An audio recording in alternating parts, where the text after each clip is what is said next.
Viviane Araujo and Aleksei Grasso in the flyweight division. If you look at the UFC rankings for this women's flyweight division, as of right now, let's check. Viviane is at number 6, and then Aleksei Grasso is at number 11. So Aleksei is getting a very, very big step up in competition, fighting Viviane Araujo. Now, she was supposed to fight Joanne Calderwood before that. She would have won that fight. I mean, she destroyed Yeon Kim. She destroyed Maycee Barber. She was supposed to fight Joanne Calderwood. She would have won that fight, and she would probably be ranked right below Viviane Araujo. But it doesn't really matter. She's still getting a fighter right around the same ranking as Joanne Calderwood, and a girl that really does not have the best striking. Viviane Araujo, her game plan: go out there, take it down, and submit you. I mean, her striking has improved in her last couple of fights, but the two things I want to look at is the amount of technique,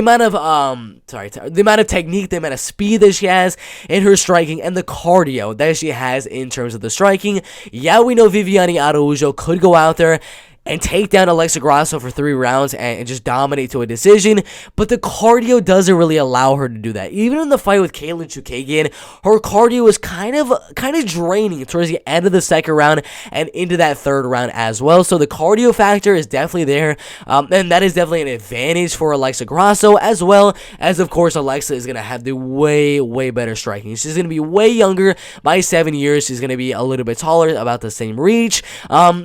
She's faster, she's more powerful, better boxing. Overall, she's going to be the better striker. I don't know how good Aleksei Grasso's takedown defense is. That's another thing we really have to look at. But in a lot of the fights I have been tape studying for Aleksei Grasso, I really haven't seen her be dominated in the wrestling and grappling, unless you're talking about the Carla Esparza fight. That's the only real fight out there where she was actually taken down multiple different times. But sorry about that. But Carla Esparza, Viviane Araujo, completely different. They are nowhere near the same skills in terms of wrestling and in terms of grappling right there. But if you look at the takedown defense, about 60% for Aleksei Grasso. She got taken down 3 times by Maycee Barber in her last fight, controlled for only 3 minutes. So she actually controlled Maycee Barber for longer. She reversed Maycee Barber in that fight. If she does get taken down, she gets right back up, or she reverses the position like she did against Maycee Barber in the Carla Esparza fight. I mean, it wasn't even that much of a domination. Yeah,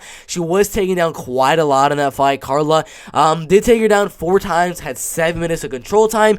But if you look right here, Aleksei Grasso reversed the position, got on top for a second, landed some ground strikes of her own, and it really wasn't a domination like we saw Carla versus Yan Xiaonan. So the ability of her just to not get dominated by Carla Esparza, a much better wrestler than Viviane Araujo, that showed a lot. I mean, even the ability to get up multiple different times in that fight and reverse the position even, that's very, very impressive. So those things right there really lead me to believe that Aleksei will either be able to defend the takedown, or if she does get taken down, get right back up on the feet or reverse the position or something like that. So there will be some grappling and wrestling involved from Viviane Araujo, but for the most part, it should be around 10, 12, 13 minutes of striking, and if that is the case, which I think it will be, Aleksei Grasso is going to be the way better striker. So my prediction right there in the women's flyweight division is going to be Aleksei Grasso by a 29-28 decision. I'll give 1 round, probably the first round, with that wrestling and grappling. Then the cardio will start to drain a little bit. She won't be able to land the takedowns as efficiently, and Aleksei Grasso's boxing will play into effect. Aleksei Grasso, unanimous decision. Really good fight in the women's flyweight division.